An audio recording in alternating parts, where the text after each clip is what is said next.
오늘은 대강절 둘째 주일입니다. 성탄절까지 4주간 이어지는 이 대강절 기간, 여러분이 이 한 주간도 많이 놀라셨을 텐데, 그럴수록 우리 이 땅에 유일한 소망이 어디에 있는가? 바로 우리 주님께 있습니다. 그러기에 주님이 우리를 긍휼히 여겨 주셔서 다시 한번 이 땅에 평강을 달라고 계속 기도하시는 여러분 되시길 바랍니다. 오늘 본문 이사야 53장도 그러한 메시아의 예언에 대한 얘기, 여러분이 잘 아시는 주님의 오심을 기다리는 그 예언에 대한 얘기인 걸 아실 겁니다. 오늘 이사야 53장 10절에서 11절 말씀을 근거로 한번 말씀의 제목을 한번 따라해 주시기 바랍니다. 강림의 핵심. 네, 이러한 제목으로 여러분과 함께 은혜 나누고자 합니다. 이 메시아에 관한 그 대표적인 예언이 오늘 이사야 53장이죠. 여러분이 잘 아시는, 또 외울 정도로 잘 알려져 있는 이사야 53장 5절 말씀 아시죠, 여러분? 아멘. 네, 5절 말씀 다 아시니까 다시 한번 화면을 보시면서 우리 5절 말씀은 큰 목소리로 이루어짐을 믿고 한번 고백해 보도록 하겠습니다. 시작. 그가 찔림은 우리의 허물 때문이요 그가 상함은 우리의 죄악 때문이라. 그가 징계를 받음으로 우리는 평화를 누리고 그가 채찍에 맞음으로 우리는 나음을 받았도다. 아멘. 놀라울 정도로 우리 주님이 행하신 일들을 정확하게 주님이 오시는 이 700년 전에 이 이사야가 하나님의 말씀을 받고 성령의 감동으로 예언했다는 것입니다. 이것이 오늘날에도 이루어질 줄 믿습니다. 주님이 징계를 받으셨기에 우리가 평화를 누리는 것이고, 채찍에 맞으셨기 때문에 우리는 나음을 받은 줄 믿습니다. 오늘 그러한 기적과 이적의 역사가 나타날 줄 믿습니다. 그래서 오늘 본문 이사야 53장 10절도 이러한 주님에 대한 메시아 예언이 담겨져 있습니다. 오늘 이 본문 말씀을 좀 살펴보면서 한 단어 한 단어를 살펴보면서 주님이 왜 오셨는가, 그것을 다시 한번 같이 한번 나눠보도록 하겠습니다. 오늘 본문 말씀 10절입니다. 시작. 야훼께서 그에게 상함을 받게 하시기를 원하사 질고를 당하게 하셨은즉 그의 영혼을 속건 제물로 드리기에 이르면 그가 씨를 보게 되며 그의 날은 길 것이요 또 그의 손으로 야훼께서 기뻐하시는 뜻을 성취하리로다. 아멘. 이 본문 말씀에도요 참 깊은 주님의 오심에 대한 그러한 의미가 담겨져 있는데요, 첫 번째로 여기에 그와 야훼가 있습니다. 그는 누구냐면 여러분이 아시는 것처럼 이사야 53장 전체를 통해서 알 수 있는 메시아입니다. 그리고 야훼는 우리 성부 하나님이죠. 그러니까 10절 말씀은 성부 하나님께서 성자 하나님의 상함 받는 것을 원하신다, 이렇게 되어 있습니다. 완벽한 삼위일체, 다시 말하면 이 세상에서 가장 사랑하고 배려하고 그리고 끈끈하게 서로를 향한 기쁨과 즐거움이 넘치는 그 관계에 성부 하나님과 성자 하나님, 성령 하나님이신데, 성부 하나님이 성자 하나님의 상함, 그거를 원하신다라고 되어 있는 것입니다. 이 질문에 왜 원하실까, 이러한 질문에 깊은 뜻이 있는데요, 두 번째 단어를 보면 상함이라고 되어 있습니다. 상함. 네, 상함. 히브리 단어로 디카인데요, 상함은 우리가 어느 정도 뭘 다쳤다, 이 정도가 아니라 영어로 크래쉬, 아주 으깨진다라는 뜻입니다. 그러니까 성부 하나님이, 성자 하나님이 으깨지는 것을 기뻐하셨다, 이런 뜻입니다. 여러분 좀 이해가 가십니까? 세 번째 단어 원하사. 그래서 원하사라는 단어가 10절 하반절에 나오는 기쁨 그리고 뜻이란 단어, 환희라는 뜻입니다. 여러분, 여러분의 자녀가 다쳤는데 그것도 그냥 이렇게 상처 어느 정도 난 것도 아니고 완전히 으깨졌는데 이걸 환히 하는 부모가 있습니까? 그런 부모 있어요? 그런 부모 있다면 정신이 좀 이상하게 된 거 아니겠습니까? 그러면 우리 하나님이 정신이 이상하게 되셨다는 것입니까? 여기서 질문할 수밖에 없죠. 왜 하나님은 아들의 고난과 그 죽으심을 기뻐하셨는데 그게 그냥 기쁨도 아니고 큰 기쁨, 환히 하셨는가? 그 이유를 우리가 다 알지만 다시 한번 깊이 오늘 주님의 오심에 대한 그 강림으로 새겨보아야 된다는 것입니다. 감당할 수 없는 그 설명, 왜 이 세상에서 가장 끈끈하게, 가장 사랑하고, 가장 밀접하게 배려하고 그리고 연합한 그런 관계였던 성부 하나님께서 성자 하나님의 으깨지심에 대한 것을, 그리고 그 고난과 죽으심을 환히 하셨는가? 왜 그렇습니까? 왜 그렇죠? 자기 백성을 구원하기 위함이시죠. 아멘. 그 자기 백성은 누구죠? 여러분과 저입니다. 사실 우리가 다 아는 내용입니다.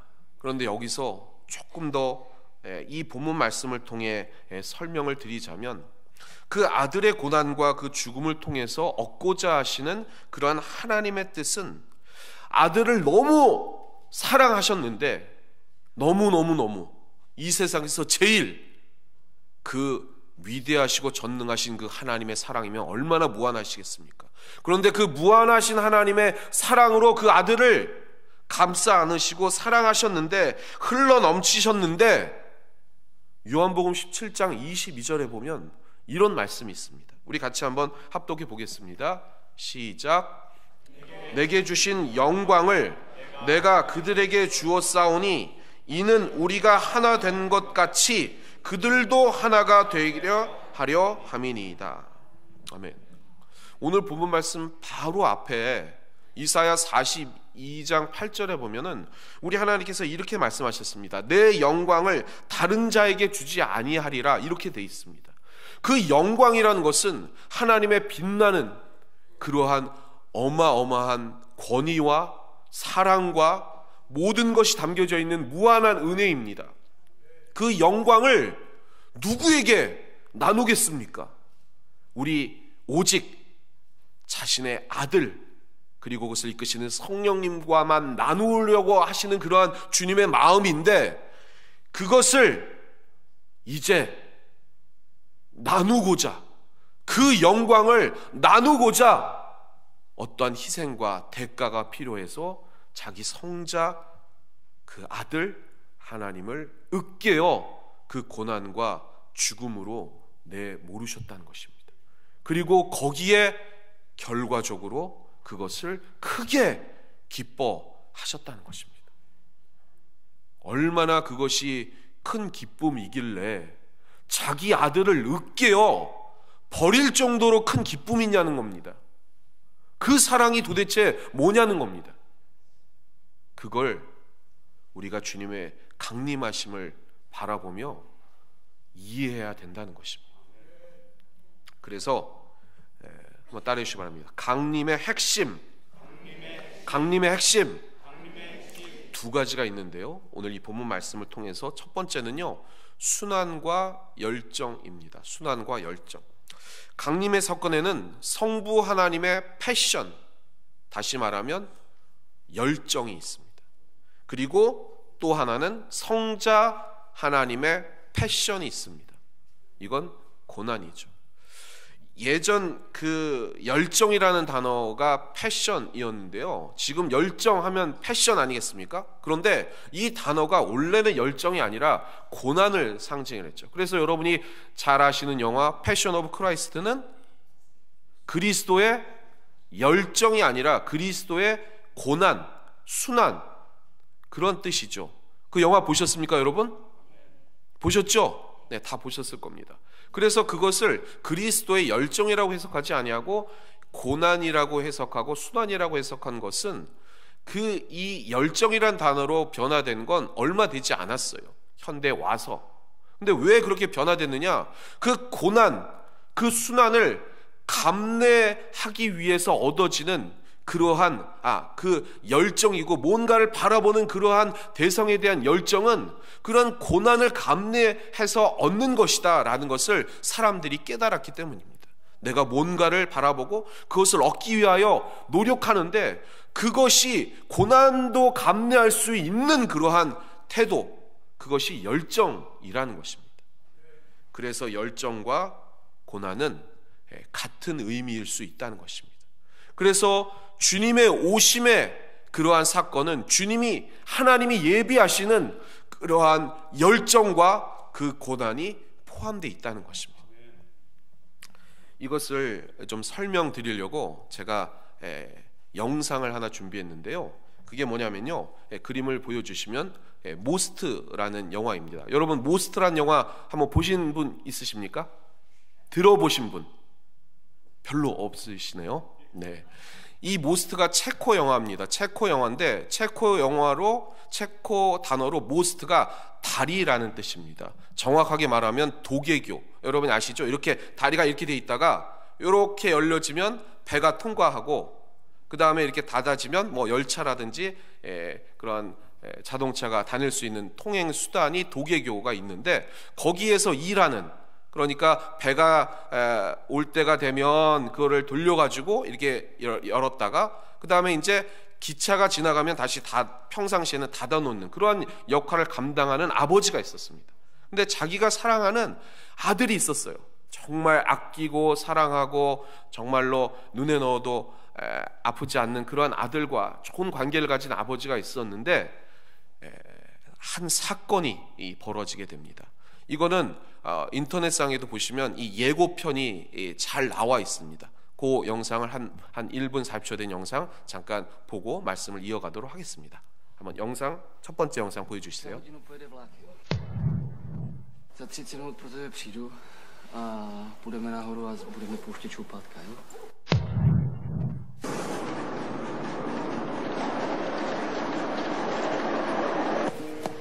Tati, vlaky nebo brzo!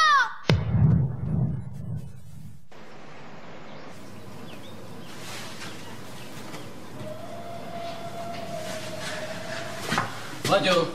Láďo!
이러한 이야기입니다. 30분 정도 되는 영화니까요. 혹시 여러분이 보실 수 있으면 한번 다 보시면서 그 아버지의 사랑과 또 아들의 희생에 관한 그러한 하나님의 마음을 이해하시는데 도움이 되는 아주 좋은 영화입니다. 76회 아카데미 외국 단편 영화상에 노미네이트도 된 아주 작품 있는 그러한 좋은 영화니까요. 꼭 보시기를 바라고요. 시간보다 조금 일찍 그 기차가 오기 때문에 그거에 대해서 좀 자리를 비우고 있었는데, 아들이 기차가 오니까 아버지가 없는 걸 보고 나라도 이거를 수동으로 그 다리를 내려야 되겠다 하는 마음으로 내리다가 거기에 빨려 들어가고, 그리고 아버지는 선택해야 했습니다. 저 많은 기차에 탄 사람들을 살리느냐, 자기 아들을 살리느냐, 그 선택의 기로에서 자기 아들을 포기하고 그 많은 사람을 살리고 그 그 마지막 장면처럼 절규하고 있는 그 장면, 그 주님의 마음이다라고 전도 영화로도 많이 소개되어 있는 모스트라는 영화입니다. 그런데 이 주님의 고난, 패션과 하나님의 그 열정, 그러한 마음, 대부분 인터넷을 보면 여기까지 알려져 있습니다.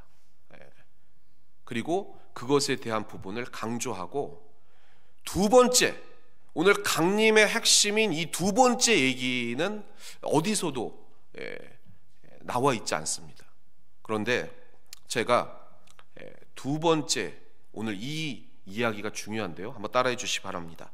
만족하시는 하나님. 만족하시는 하나님.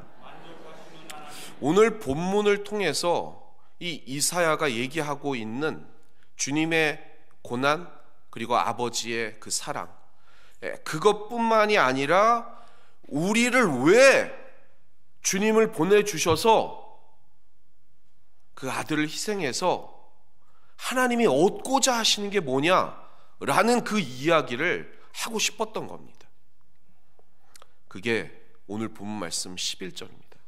아주 중요한 11절 말씀 같이 합독해 보겠습니다. 시작. 그가 자기 영혼에 수고한 것을 보고 만족하게 여길 것이라. 나의 의로운 종이 자기 지식으로 많은 사람을 의롭게 하며 또 그들의 죄악을 친히 담당하리로다. 아멘. 주님은 십자가에서 다 이루셨다 이렇게 말씀하셨습니다. 모든 감내, 그 고통을 감내하시고 죽음을, 본인을 희생해서 그 죽음을 통해 다 이루신 것입니다. 근데 뭘 다 이루셨습니까? 이 죽음과 고난을 통해서 뭘 이루신 것입니까? 아버지의 뜻을 순종하여 이루신 것이죠. 그러면 아버지의 뜻이 무엇이냐? 그게 이 체코 이 감독이 얘기하고자 하는, 우리가 잘 알려져 있지 않은 이 첫 번째 영상만 알려져 있는 것으로 그치는 것이 아니라 두 번째, 오늘 두 번째 모스트에 대한 포스터 한번 보여주시죠. 두 번째, 그 아까 첫 번째 포스터뿐만이 아니라 두 번째 포스터도 이렇게 돼 있어요. 그런데 제가 궁금했습니다. 이건 안 알려줬는데 제가 의문이 들었어요. 제가 영화를 다 보게 된 이유가 그겁니다.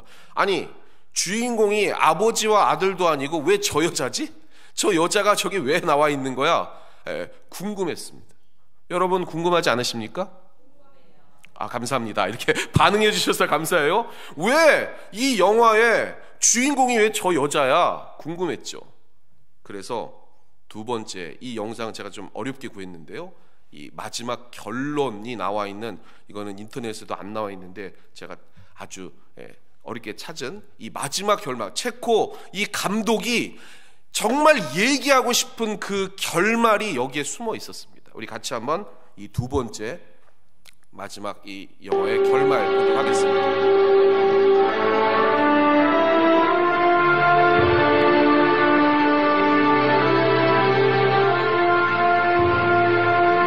여자가 나오죠.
마지막에 저 아버지가 그렇게 울고 있다가 마지막에 웃으면서 하늘로 손을 올리는 장면인데요. 이게 어떤 의미이냐면 저 여자가 삶의 절망에서 지금 숟가락에다가 이제 뭐 마약이라든지 이 약 성분을 통해서도 삶을 포기하고 정말 이제 절망하는 그러한 상황이었습니다. 그런데 그 아버지의 그 절규 어린 얼굴을 보고 저 사람 왜 저렇게 절망하는 거지, 저렇게 절규하는 거지 이러는 것을 깨닫고 그냥 얼떨결에 거기에 있는 그 숟가락을 내려놓고 생각에 잠긴 겁니다. 그리고 이제 그 아이가 이제 임신을 하고 컸으니까 적어도 한 2, 3년, 4, 5년은 지났겠죠. 그 이후에 그 아버지하고 그때 살아난 이 여자가 우연히 마주침입니다. 그리고 감독은 그 아들이 아까 있었던 그 아버지의 아들하고 거의 똑같이 생긴 아들 아니겠습니까? 그 아들을 보여주면서 그 자신의 아들을 희생해서 낳은 그 생명, 그리고 그것을 위해서 희생했던 것을 기뻐하는 아버지의 마음을 상징적으로 표현한 게 이 마지막 결말이라는 것입니다. 그래서 다시 한번 따라해 주시기 바랍니다. 만족하시는 하나님. 만족하시는 하나님.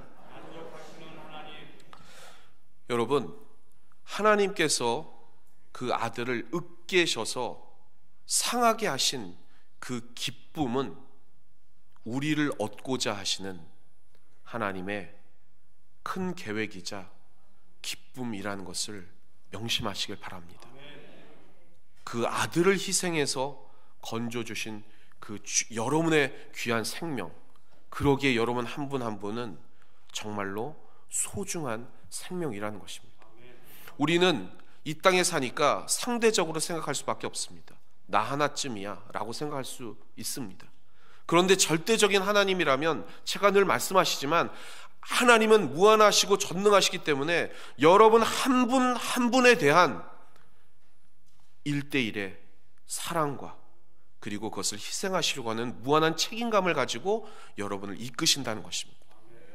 말씀의 결론을 맺겠습니다. 하나님께서 언제나 우리에게 이러한 사랑과 최상의 것을 주신다는 그러한 분임을 믿지 못하기 때문에 우리의 삶에서는 늘 불안하고 초조한 것입니다. 그러나 반대적으로 그 하나님을 믿는다면 어떤 상황이 와도 우리는 그 주님의 보호하심과 사랑 안에서 세상이 줄 수 없는 평강과 그 은혜를 누리게 될 줄 믿습니다. 로마서 8장 32절에 이렇게 기록되어 있습니다. 우리 마지막으로 같이 한번 합독해 보겠습니다. 자기 아들을 아끼지 아니하시고 우리 모든 사람을 위하여 내주시니가 어찌 그 아들과 함께 모든 것을 우리에게 주시지 아니하겠느냐. 아멘입니다. 사랑하는 성도 여러분, 여러분의 인생을 향하신 이러한 하나님의 계획과 모든 것 주시겠다는 이 언약, 이 선하심, 그것을 여러분은 무엇을 통해 확인하십니까? 내 사업이 잘 돼야 그게 하나님의 사랑이라고 믿으십니까? 아니면 내 자녀가 잘 돼야 하나님은 선하시다고 믿으십니까? 아니면 내가 원하는 것이 이루어져야 그게 하나님의 선하심이시다 그렇게 믿으십니까? 아닙니다. 그것은 부수적인 것입니다. 정말 중요한 사실은 하나님이 여러분을 자기 아들, 가장 세상에서 사랑하고 소중히 여기는 자기 아들을 으깨어도 여러분을 구원하신 것에 대한 만족과 큰 기쁨을 누리시는 그 사랑의 하나님이시라는 것입니다. 그것을 통해서 하나님의 선하심을 의지하시고 그 선하심과 그 언약을 믿음으로 말미암아 세상 속에서 흔들리지 아니하는 굳건한 승리의 용사 되시기를 주님의 이름으로 축원합니다. 그리고 그 당당함, 그 담대함으로 세상을 향해 선포하시길 바랍니다. 이 사랑이 여기 있다고 전하시길 바랍니다. 그것이 이 땅의 진정한 평강이고 그리고 주님이 이 땅에 오셔야 할 이유입니다. 그것을 믿으시는 여러분 되시기를 우리 사랑하는 신한산 성도 여러분 되시기를 주님의 이름으로 축원합니다. 축원합니다.